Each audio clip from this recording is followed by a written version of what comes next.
pagi, salam sejahtera buat kita semua. Perkenalkan, saya Eka Ratnawati.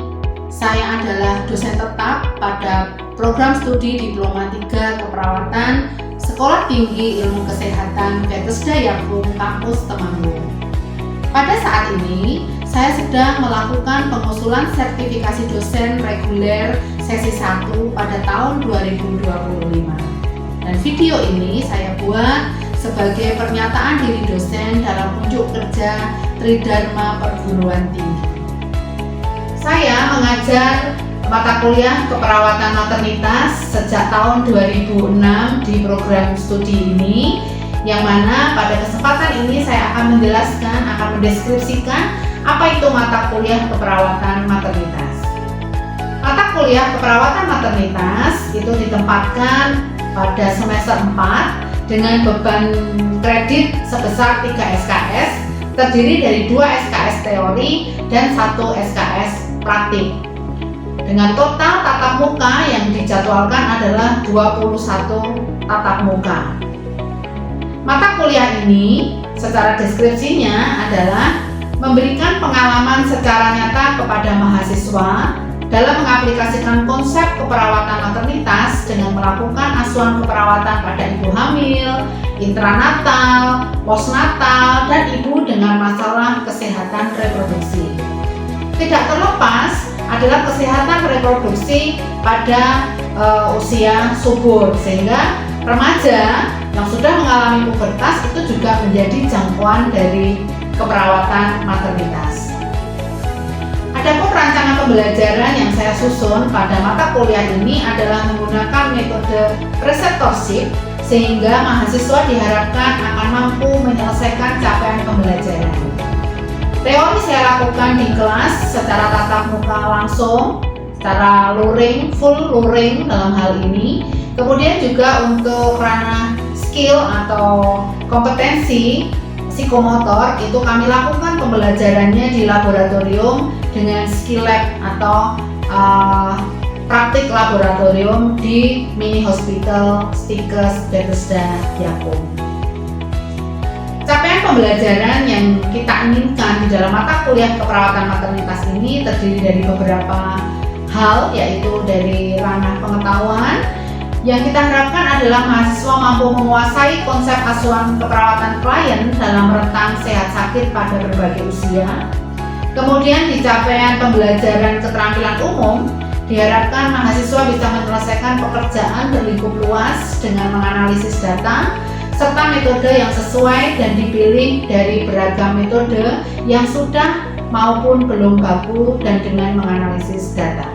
Juga, mahasiswa diharapkan bisa menunjukkan kinerja dengan mutu dan kuantitas yang terukur. Pada keterampilan khusus yang diharapkan, mahasiswa mampu memberikan asuhan keperawatan pada individu, keluarga, dan kelompok, baik sehat, sakit, dan kegawat daruratan dengan memperhatikan aspek biologis, psikologis, sosial, kultural, dan juga spiritual yang menjamin klien sesuai dengan standar asuhan keperawatan. Dan mampu mengelola asuhan keperawatan sesuai dengan kewenangan klinis. Kompetensi akhir yang ingin dicapai setelah mengikuti mata kuliah keperawatan maternitas ini ada beberapa hal, antara lain yaitu mahasiswa mampu memahami konsep dasar keperawatan maternitas, mahasiswa mampu menguasai konsep asuhan keperawatan ibu hamil, mahasiswa mampu memahami konsep asuhan keperawatan intranatal, mahasiswa mampu menguasai konsep asuhan keperawatan bayi baru lahir, ibu postpartum, dan juga menguasai konsep keluarga berencana dan kesehatan reproduksi. Evaluasi yang akan dilakukan pada mata kuliah keperawatan maternitas ini adalah berupa penggabungan dari nilai teori dan juga praktik dengan ketentuan nilai batas lulus adalah 70.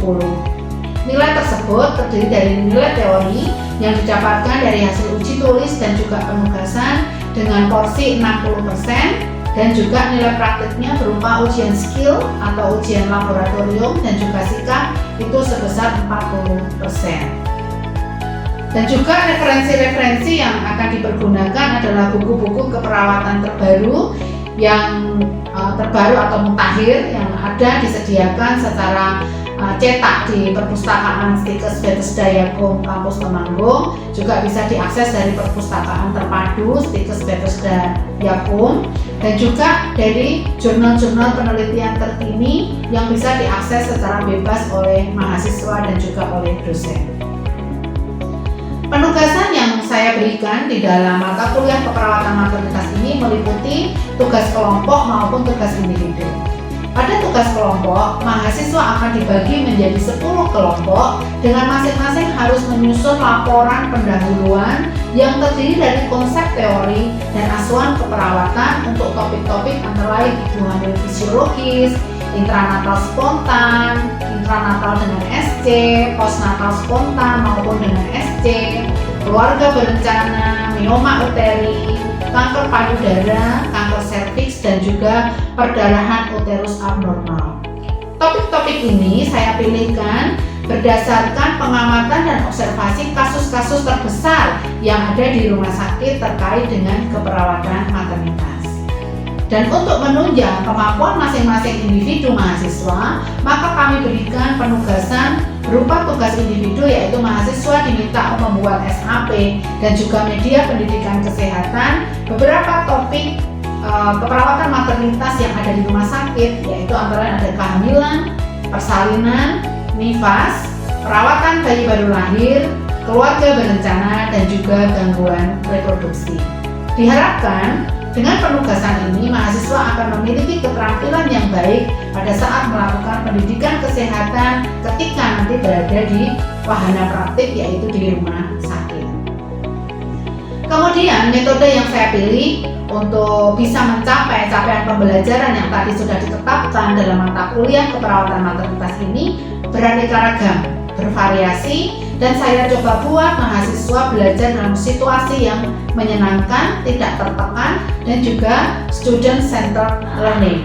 Maka metode-metode yang kami tetapkan antara lain pembelajaran di kelas dengan metode ceramah tanya jawab, tak ubahnya seperti kuliah klasikal yang sudah dilakukan selama ini, kemudian penugasan dan juga diberikan satu kesempatan diskusi dan bimbingan dengan dosen yang kami bagi, karena dalam mata kuliah keperawatan maternitas ini dosen pengajarnya adalah secara team teaching.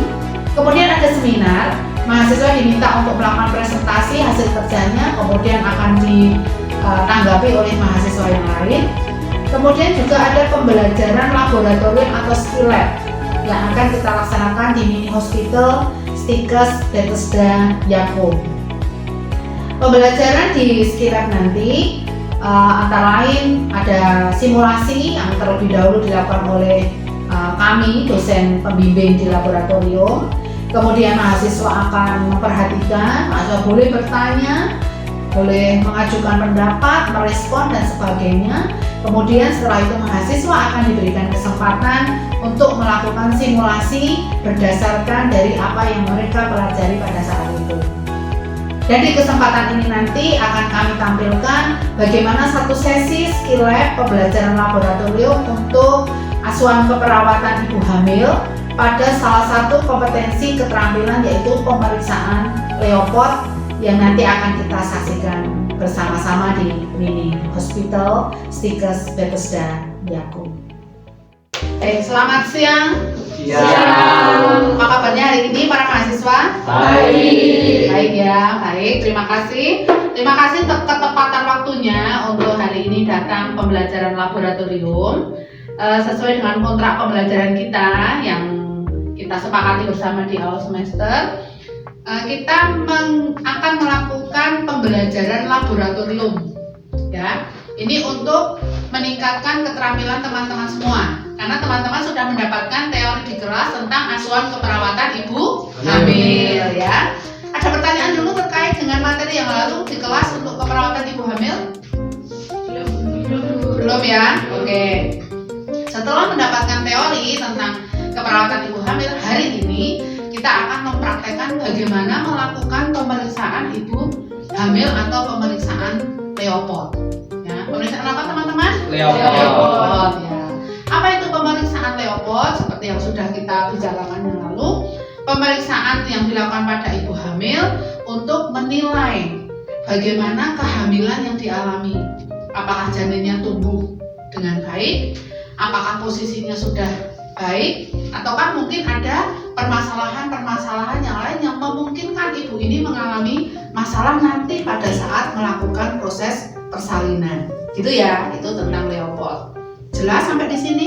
Jelas. Oke. Kemudian pemeriksaan Leopold itu tadi sudah ada penjelasannya, tujuannya untuk menilai ya apakah kehamilannya ini berlangsung dengan normal ataukah ada penyulit, sehingga perlu dilakukan tindakan lebih lanjut. Dilakukannya pada ibu hamil pasti, namanya pemeriksaan ibu hamil gitu ya.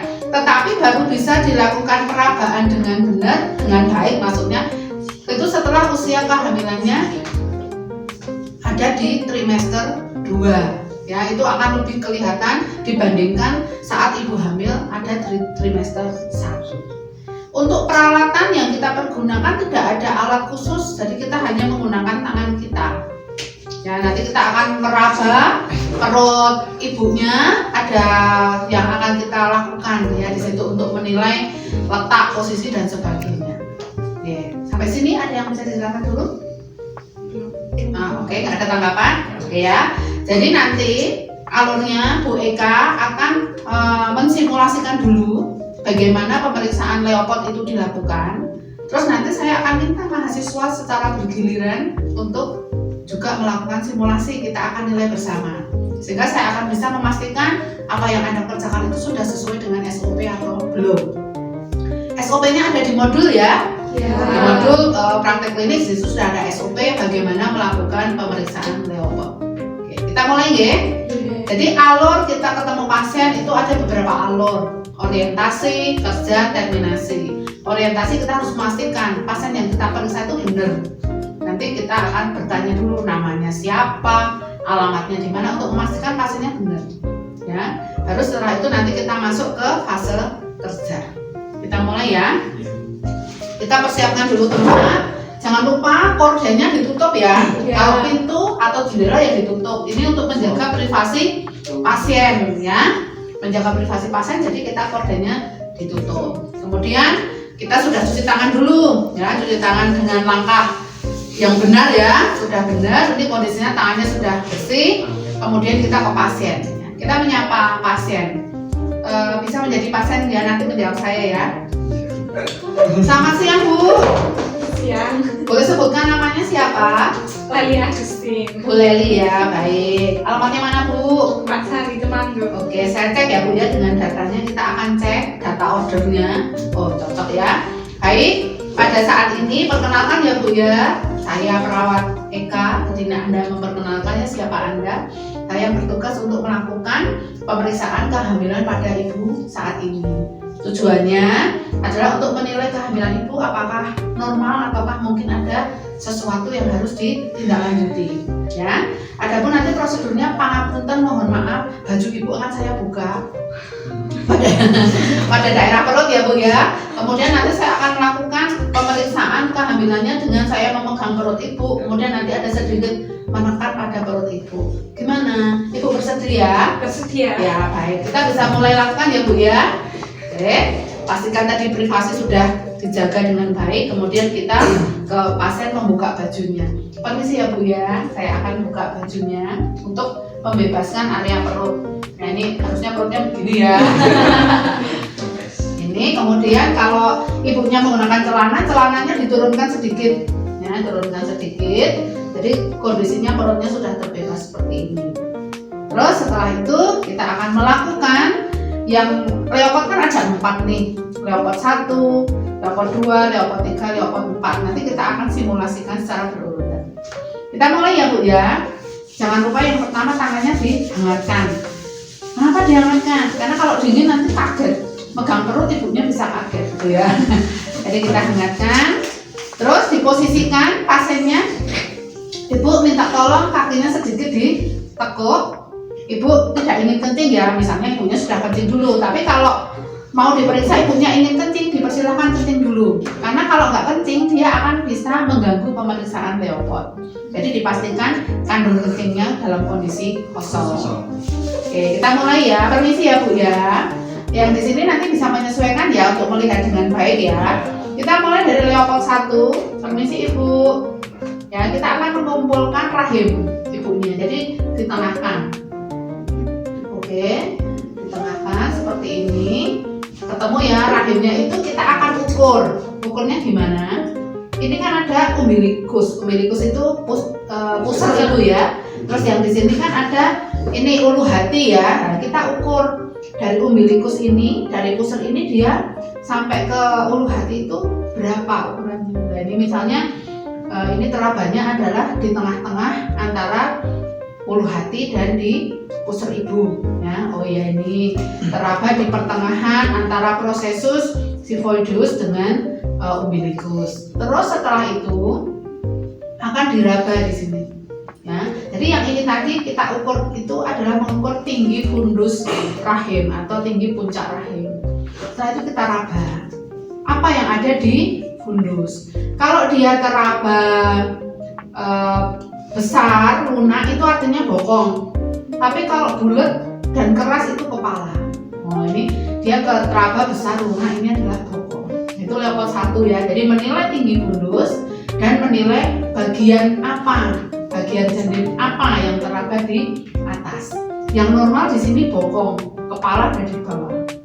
Jelas sampai di sini Leopold 1. Setelah itu Leopold 2. Jadi dari posisi tangan Leopold 1 dia akan turun ke samping kanan dan samping kiri perut ibu. Ini kita akan menilai bagian apa yang ada di kanan, bagian apa yang ada di kiri ibu. Kalau satu mencari, tangan yang satu menahan, seperti ini ya. Jadi saya ngecek dulu bagian yang ada di sebelah kiri ibu, maka yang di sini saya tahan. Oh, ini teraba bagian kecil-kecil. Ini adalah tangan dan kaki. Terus gantian, ini diem, yang ininya mencari. Oh, ini terabanya datar, memanjang, ini adalah punggung. Jadi punggungnya ada di sebelah kanan ibu, yang disebut puka, punggung kanan. Ya, jelas Leopold 2. Kalau kiri puki, benar, betul, puka dan puki ya. Oke, ini adalah punggung kanan atau puka. Ini Leopold 2 selesai sampai di sini. Jadi menilai letak punggungnya di kanan atau puka. Sekarang kita ke Leopold 3. Leopold 3 adalah caranya itu tangan kita yang kanan di bawah. Ya, di sini ya, di atas simfisis. Ibu ini menilai apa yang teraba di sini. Oh, ini terabanya bulat, keras. Oh, ini adalah kepala. Itu Leopold 3 seperti itu. Terus kita akan goyangkan ini bagian bawah ini untuk menilai apakah bagian terendah janin itu sudah masuk panggul ibu. Pada trimester 3 atau kehamilan yang tua yang memang sudah memasuki masa persalinan, dia secara alamiah janin itu akan masuk ke pintu atas panggul, jadi masuk di rongga panggul ya. Pada saat menggoyangkan diingat ibu akan merasa nyeri. Maka penting kita untuk meminta ibu tarik nafas panjang ya. Tarik nafas Bu, kita goyangkan. Ya. Kalau dia masih bisa tergoyang, itu artinya bagian bawahnya belum masuk panggul. Tapi kalau sudah nggak bisa digoyang, mulai masuk ke dalam panggul. Jelas? Ya, ini Leopold 3 tadi menilai bagian terbawah dari janinnya apa, kemudian sudah masuk di panggul atau belum. Itu Leopold 3. Sekarang kita Leopold 4. Leopold 4 agak berbeda. Ibu kakinya diminta diluruskan. Ibu kakinya diluruskan ya Bu ya. Kemudian posisi kita membelakangi pasien. Jadi kita minta maaf ya Bu, saya membelakangi Ibu. Setelah kaki diluruskan, kemudian kita akan menekan ini tepi atas simfisis pubis. Ya, kita nilai seberapa jauh tadi bagian yang paling bawah sudah masuk ke panggul. Kalau pada saat kita tekan itu masih seperti ini, tangan kita bertemu nih ujung jari, artinya belum masuk panggul. Tapi kalau sudah nggak bisa ketemu, cuma segini, baru sedikit yang masuk panggul. Tapi kalau begini sejajar tuh sudah separuh yang masuk. Apalagi kalau begini, berarti sudah sebagian besar janin masuk ke panggul. Jelas? Jelas. Nah, Itu tadi adalah serangkaian Leopard 1, Leopard 2, Leopard 3, Leopard 4. Saya akan ulangi tanpa dengan penjelasan yang lengkap seperti tadi, teman-teman boleh memperhatikan ya. Kita mulai Leopard 1 tadi. Sebelumnya tangannya dihangatkan, kemudian rahimnya dikumpulkan ke tengah. Ya, kita akan menangkap fundus atau puncak rahim. Ya, kita ukur tingginya. Ya, ini pertengahan, misalnya pertengahan antara PX dan umbilikus. Kemudian kita nilai diraba. Ini teraba besar, lunak adalah bokong. Leopard 1 selesai. Terus turun ke samping kanan kiri, Leopard 2. Ya, ini mencari, ini teraba kecil-kecil adalah tangan dan kaki, gentian. Ini adalah terabanya datar, memanjang, ini adalah punggung. Jadinya punggung di sebelah kanan ibu, puka. Terus sekarang Leopard 3 menilai bagian yang paling bawah. Ini teraba bulat, keras, ini adalah kepala. Ibu sekarang tarik nafas panjang, kita goyangkan. Oh, ini ternyata sudah tidak bisa digoyang, berarti sudah masuk ke pintu panggul. Sekarang kaki ibunya diluruskan, mohon maaf membelakangi. Kita cek seberapa jauh janin itu sudah masuk ke panggul. Oh iya Bu, ini memang sudah masuk ke panggul tetapi baru sedikit. Begitu Ibu, kita sudah selesai melakukan pemeriksaan Leopard. Hasilnya besar janinnya sesuai dengan usia kehamilan Ibu. Kemudian tadi bagian yang atas itu bokong Bu. Bagian yang bawah kepala ini sudah benar, kepala sudah ada di bawah. Kemudian punggung janin itu ada di sebelah kanan, ya. Dan tadi sudah ada sebagian kecil dari janin yang masuk ke pintu atas panggul. Jadi normal ya Bu hasilnya. Ibu bisa datang lagi 1 bulan kemudian untuk melakukan pemeriksaan kehamilan. Begitu Bu, ada yang mau ditanyakan? Enggak. Tidak, cukup ya Bu ya. Kalau begitu terima kasih, saya bantu merapikan baju Ibu. Nanti setelah itu Ibu bisa mengambil vitamin yang akan kita berikan untuk dikonsumsi di rumah selama 1 bulan ke depan.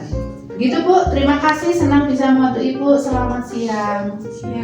Begitu ya teman-teman, itu adalah rangkaian bagaimana kita melakukan pemeriksaan Leopard sesuai dengan standar operasional prosedur dari orientasi sampai dengan terminasi. Begitu? Ada yang mau ditanyakan dulu? Belum. Belum? Oke, kalau belum, biar kita waktunya efektif, sekarang saya minta, ayo sukarela ini ya, mahasiswa siapa yang mau mengulangi, dipersilakan.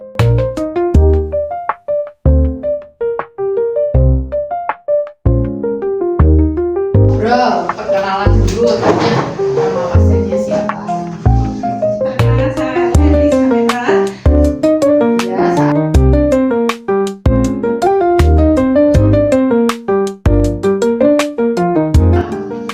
terus apa yang perlu dipesankan ibunya untuk datang lagi Bulan depan bulan depan? sama ngambil vitamin D Ya, nanti dibawakan vitamin untuk dikonsumsi di 1 rumah. bulan. Oke, kita beri tepuk tangan dulu ya. Ya, silakan duduk nih. Yuk biar adil gendernya ini yang cewek sudah ada. Yuk.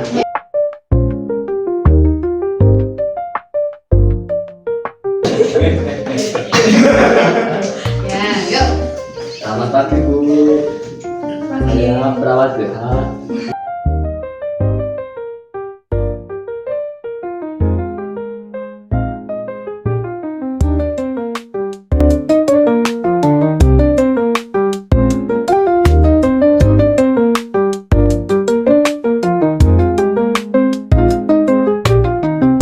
Saya sedikit masuk ke panggul. Bisa datang ke sini lagi